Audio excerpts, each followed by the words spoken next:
नमस्कार मंडळी, मी रुपाली तुमचं पुन्हा एकदा खूप खूप स्वागत करत आहे आजच्या एका नवीन व्लॉगमध्ये. आय होप तुम्ही सगळे छान असाल, मस्त असाल आणि छान छान खातसुद्धा असाल. तर इव्हनिंगचं छोटंसं रुटीन तुमच्यासोबत शेअर करणार आहे. संध्याकाळ झाली होती, चहा नाश्ता झाला होता आमचा. नाश्त्यामध्ये ॲक्च्युली मी आज सँडविच बनवले होते. सो त्याची चटणी जी आहे ती थोडीशी उरली होती, तर ती मी काढून घेत होती एका छोट्याशा डब्यामध्ये, जेणेकरून मला ती नंतर यूज करता येईल. आणि आज मिस्टरसुद्धा घरी होते. त्यांची थोडीशी तब्येत ठीक नव्हती, त्यामुळे ते घरी होते. सो ते मुलांना घेऊन बाहेर गेले होते. तर म्हटलं चला आपण सगळं आवरून घेऊया. आणि जेव्हा मुलांना मिस्टर बाहेर घेऊन जातात खेळायला वगैरे, किंवा मग ते त्यांच्यासोबत असतात त्यांची काळजी घ्यायला, त्यावेळेला बरीचशी घरातली जी अशी कामं आहेत जी मी मुलांसोबत नाही करू शकत, तर ती कामं जी आहेत ती मी इथे करते. तर ती कोणती कामं आहेत ती तुमच्यासोबत आज शेअर करते. तर इथे किचन आधी आवरून घेतलं, भांडी वगैरे जी होती ती क्लीन करून घेतली. त्यानंतर फ्रीज क्लिनिंग करायचं होतं. बऱ्याचदा लोलो घरी असला आणि फ्रीज ओपन करून क्लिनिंग करायला घेतलं, तर क्लिनिंग करत असताना तो बराच फ्रीजमधल्या ज्या गोष्टी आहेत तर त्यांचा पसारा करतो, तो सगळ्या बाहेर काढतो, बऱ्याचशा गोष्टी सांडवतो, तो इकडे तिकडे करतो. त्यामुळे मला त्याच्यासोबत ही गोष्ट करणं शक्य नाही आहे. त्यामुळे मी अशा वेळेला फ्रीज क्लिनिंग करते ज्या वेळेला मिस्टर त्याच्यासोबत असतात, त्याला म्हणजे घेण्यासाठी किंवा त्याच्यावर लक्ष ठेवण्यासाठी. सो त्यावेळेला मी इथे क्लिनिंग करायला घेते. तर प्रज्ञा जो आहे तो बोर झाला होता, सो तो घरी आला होता.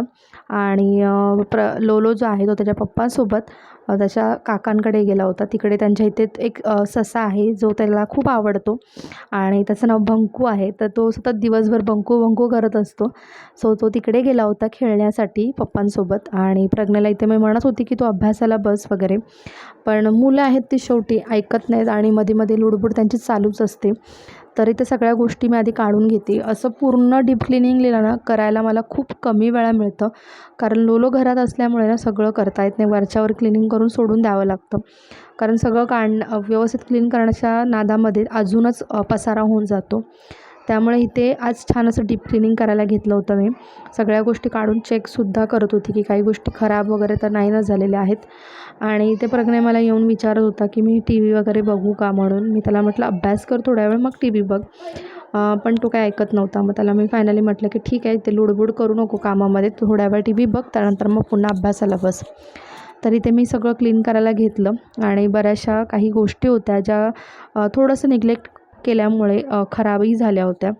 आणि बऱ्याचदा आपल्यासोबत सगळ्यांसोबत असं होत असतं.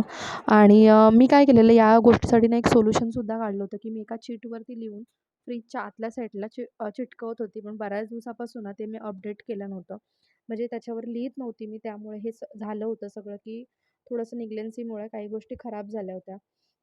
तर तुम्हीसुद्धा अशी चीट वगैरे लिहून आहे ना फ्रीजच्या वरती किंवा मग आतल्या साईडला वगैरे चिटकवत जा, जेणेकरून आपल्याला कळतात गोष्टी फ्रीजमधल्या कुठपर्यंत यूज करायच्यात, म्हणजे कधीपर्यंत त्या संपवायच्या आहेत आणि कधी आपण त्या आणलेल्या आहेत याचा अंदाज येतो.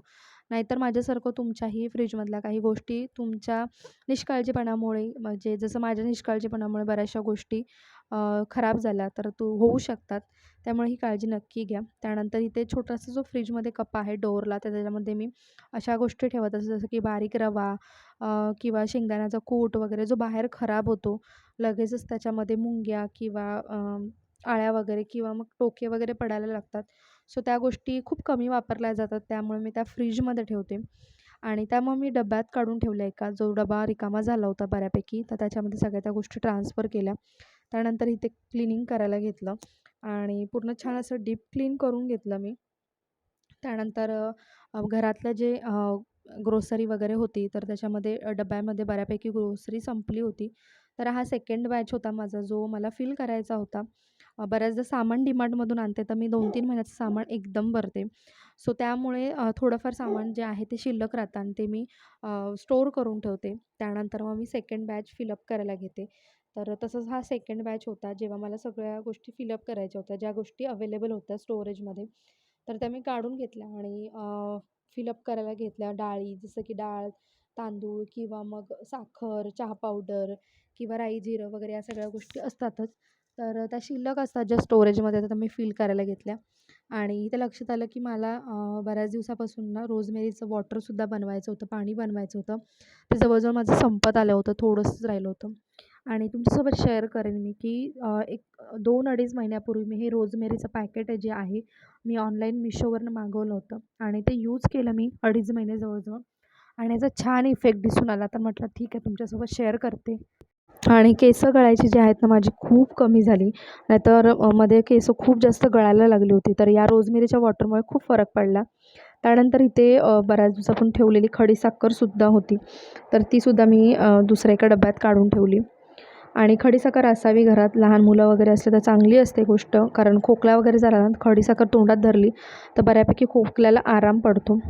त्यानंतर एका शॉर्टमध्ये मी तुमच्यासोबत हा डबा शेअर केला होता जो मी मिशोवरून ऑनलाईन मागवला होता आणि खूप छान डबा आहे. क्वालिटी पण छान आहे आणि खूप रिजनेबल रेटमध्ये आले. जवळजवळ ₹370 हा डब्बा मला ऑनलाईन ऑर्डर केला होता मी मिळाला आहे. सो यामध्ये फायनली मी सगळ्या जे राई, जिरं वगैरे छोट्या-छोट्या गोष्टी ज्या आहेत तर त्या मी सगळ्या फिल करून घेते. हळद, त्यानंतर मसाला वगैरे, त्यानंतर अख्खा मसाला जसं तो त्यानंतर जिरा पावडर, धने पावडर वगैरे. आणि आधीच आमचा डब्बा जो होता ना तो खराब झाला होता आणि खूप दिवसापासून मी सेपरेटच सगळे मसाले वगैरे ठेवत होती. तर फायनली हा मी ऑर्डर केला आणि बघू शकता ट्रान्सपरंट असं त्याचं लीड आहे, ज्याच्यामधून आपल्याला दिसतं की काय संपलं आहे वगैरे किंवा काय आहे की नाही वगैरे गोष्टी सगळ्या आपण बघू शकतो. तर नक्की ऑर्डर करा जर तुम्हाला जर असा हवा असेल तर. मिशोवर खूप छान क्वालिटीचा आहे. आणि खूप दिवसापासूनची ही माझी इच्छा होती राहिलेली की करूया म्हणून. पण प्लॅस्टिकचे डबे जे आहेत त्याच्यामध्ये ऑलरेडी मी फिल केले होते मसाला, तर तेच राहत होते. पण आता असं वाटत होतं की खूप जास्त डब्यांमुळे ना प्लॅस्टिकच्या मेस होत्या किचनमध्ये, त्यामुळे म्हटलं थोडंसं आपण डिकल्टर करूया गोष्टी. त्यासाठी मग हा डबा मी ऑर्डर केला होता. तर इथं रोजमेरीचा वॉटर मी बनवणार आहे. तर 2 ग्लास पाणी घेतलेलं आहे जवळजवळ मी आणि 1 चमचाभर किंवा तुम्ही अंदाजे हाताच्या म्हणजे पुढची जी चिमूट असते त्याच्याने तुम्ही रोजमेरी टाकून घ्यायचं आणि खूप सिंपल गोष्ट आहे. अगदी उकळून घ्यायचं आहे आणि अर्ध्यापैकी पाणी झालं ना त्यानंतर मग बंद करायचा गॅस, थंड होऊ द्यायचं आहे आणि एका स्प्रे बॉटलमध्ये भरायचं आहे आणि हे अल्टरनेट डेला आपल्या केसांवरती, स्कॅल्पवरती स्प्रे करायचं आहे. जेणेकरून ना ग्रोथसुद्धा छान होते केसांची, त्याचबरोबर हेअरफॉल जो आहे तो थांबतो. ग्रोथ तर मला दिसली नाही इतकी अजून तरी नोटीस नाही केली, पण हेअरफॉल माझा बऱ्यापैकी थांबलेला आहे. सो त्यामुळे मी हे तुम्हाला सजेस्ट करेन की जर तुम्हाला हेअरफॉल होत असेल तर नक्कीच तुम्ही याचं पाणी यूज करू शकता रोजमेरीचं. आणि खूप 100 की ₹120 हा मिळून जातो. खूप स्वस्त आहे. आणि त्यानंतर जेवणाची वगैरे तयारी चालू होती माझी आणि खूप दिवसानंतर लोलोची आणि प्रज्ञाची दृष्ट काढली होती मी आज आणि त्याचबरोबर ह्यांचीसुद्धा काढली. तर हे सुद्धा हसायला लागले की मी काय लहान आहे वगैरे, पण म्हटलं ठीक आहे सगळ्यांनाच नजर लागू शकते असं काही नाही आहे. तर मी त्यांचीसुद्धा काढली, कारण लोलो म्हणत होता पप्पाचीसुद्धा काढ मम्मा. सो मी काढली. असं हे माझं इव्हनिंगचं छोटंसं रुटीन मी तुमच्यासोबत शेअर केलं. आय होप तुम्हाला ते आवडलं असेल.